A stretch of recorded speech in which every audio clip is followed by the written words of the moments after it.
Welcome back, people, to another episode on the channel. So we have made just a little bit of, tiny bit of, directory,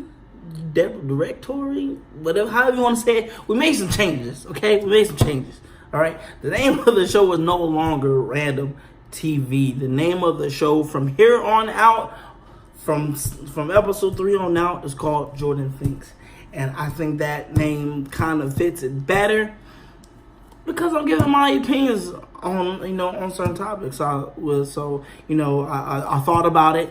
I had some consultation about the title of this show, and I think that it fits pretty well.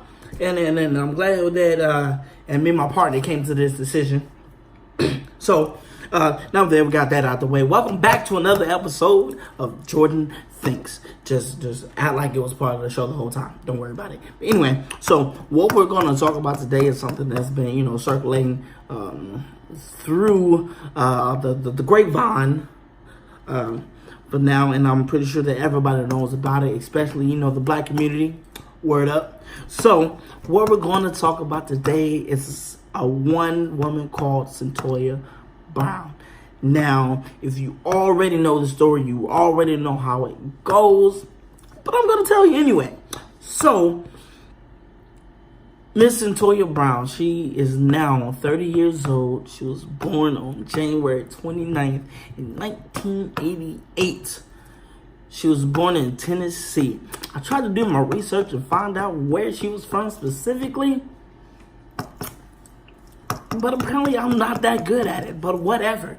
So, as you already know, Miss Cyntoia Brown, she was convicted of murder and robbery of some douchebag named Johnny Allen. Now, as the story goes, Mr. Douchebag Allen, he so-called paid Miss Cyntoia Brown $150 to have sex with him. Just a little side note, a real nigga don't need nobody to pay for sex. I'm just saying that is the way the code goes. You shouldn't have to pay for it, especially if you can get it somewhere else. But all I'm saying is this whole thing is just all messed up. And I'm going to tell you why. So apparently, she was only 16 at the time. Remind you of somebody, don't it? Yeah. But anyway, yeah, she was only 16 at the time. So that's one wrong in itself. I mean, come on, man. For real, though. 16? I'm ashamed. I'm ashamed as a black man. I am ashamed, bro. Like, for real. I am ashamed. But anyway, back to the anyway. She was charged with first-degree murder at 16 for killing a man for trying to rape her. I don't condone killing, but I get it. It's either her life or his. What would you do? I know split second, wouldn't even think twice about it. So I don't blame her 1%, not even a little bit. So she was charged at 16 people. Listen to what I'm saying. She was charged at 16, and she was convicted in 2006 and tried as an adult. And what's really messed up about this stuff is like man, just his home player for real.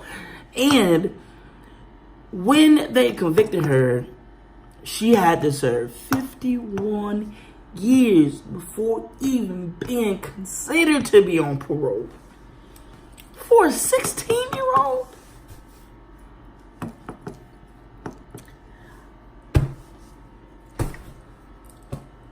What? That is too much. That is too much, especially for someone who wanted to defend themselves. Now, I had this conversation with a little somebody, and we had this conversation, and we came to the conclusion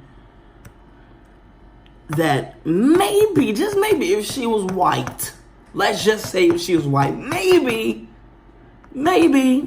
and we all know that this is true, if she was white, she wouldn't even be in jail. She would have never, them people, even the judge would have never even considered jail. Jail would have never crossed their minds. That's mind-blowing, bro. That's mind-blowing. Now tell me if you think I'm wrong. I'll be wrong, but I have never, ever. I mean, I know I don't watch a lot of news, but people talk a lot. And I have never heard a white girl going to jail for killing a man because she was raped. And let's be honest. This was rape. It was rape. Because she was forced into prostitution at a very young age. She was forced into it. She had no choice. There's a point in time when people come in their lives and say enough is enough. And that day was her day. Cyntoia said enough is enough. I'm ending it right now. So, but the good thing about it is she was granted clemency. On January 7th, she was granted clemency by the governor of Tennessee. Because in 2012, and this is what blows my mind. In 2012, they said that life sentences without parole for juveniles was unconstitutional. So why did it take y'all 6 years from the day she was convicted to 2012 and then come to that conclusion?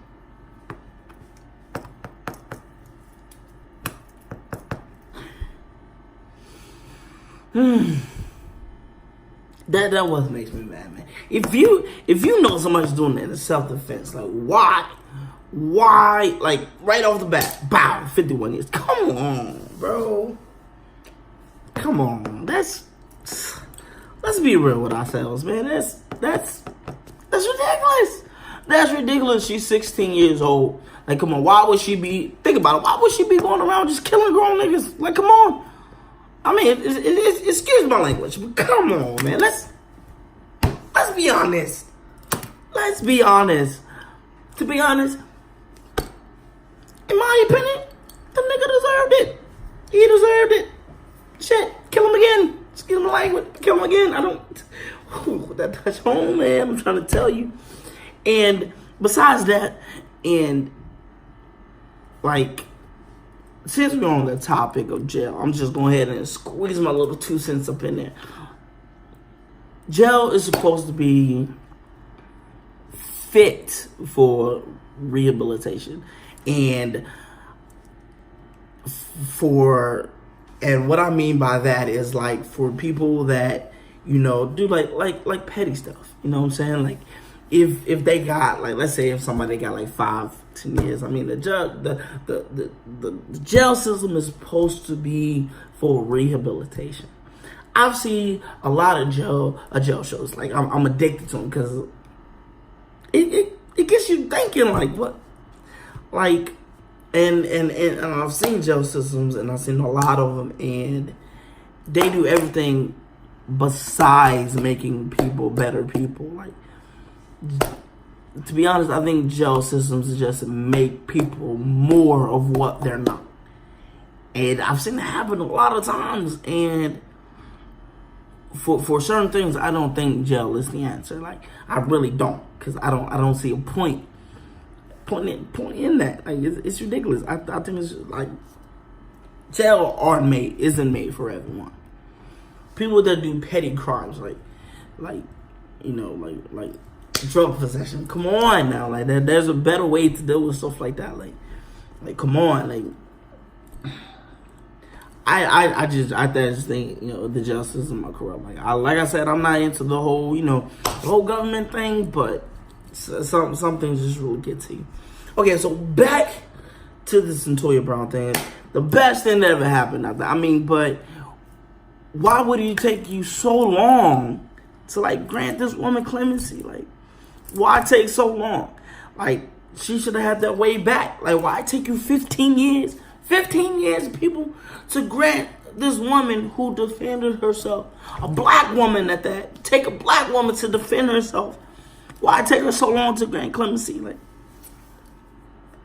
To be honest, I don't think the world was, and back to my own little bandwagon, I don't think that the world was made for, certain black people to, succeed. And when black people do proceed, and they do, when black people do, come up and actually be something, it's always something to tear them down. It's always something to tear people like us down. And it's crazy when somebody is trying to do something better and trying to make something of themselves. And when they do get that to the top, there are a lot of black people out there that's actually doing something, that's just actually doing what they want and they're making a difference, making a change, and making people like us think we can actually do something, and I applaud that, but there's always something that tears us down and try to hold us down. So the black people that does get above that and does see, better days, I applaud that. While Cyntoia was in Brown, she has an associate's degree. So even though she was, she caught the poop end of the stick, she made something out of that. And I know it took a long time, but she finally got something out of it. She finally got justice. I would say justice, because she's finally on the road to, do something better. Even though she's 30 years old now, I think it's never too late to go ahead and, do something. And she's doing something, she's trying to, do something when she's get out. But anyway, I just think that, the way that they started this whole thing, I think is all bad. And I think, to be honest, I think they took their sweet time. They didn't care. They took their sweet time when they came to people like us. Cyntoia Brown, Anyway, to wrap this up, all I'm saying is that it started off crappy for her, but in the end, it's getting better for her. She got the clemency, it's getting better for her, and I hope that when she does get out. Oh yeah, and a quick note, when she does get out, she's going to be on 10 years on parole. I've never heard nobody be on no parole for 10 years. Come on now. Y'all could have did something simpler than that. Come on now. But anyway, she got brighter days ahead of her, and I applaud that. So, hey, gotta do what you got. So now, and I believe that she's gonna make the best out of that, and I applaud that. So this is it for the third. Is it the third? I don't know how to count. Okay, so it's the third episode of Jordan Thinks. Like I said before, renamed it. Don't ask questions. So this has been the third episode of Jordan Thinks. And tune in next week, and I will have something even better for you guys. So, deuces.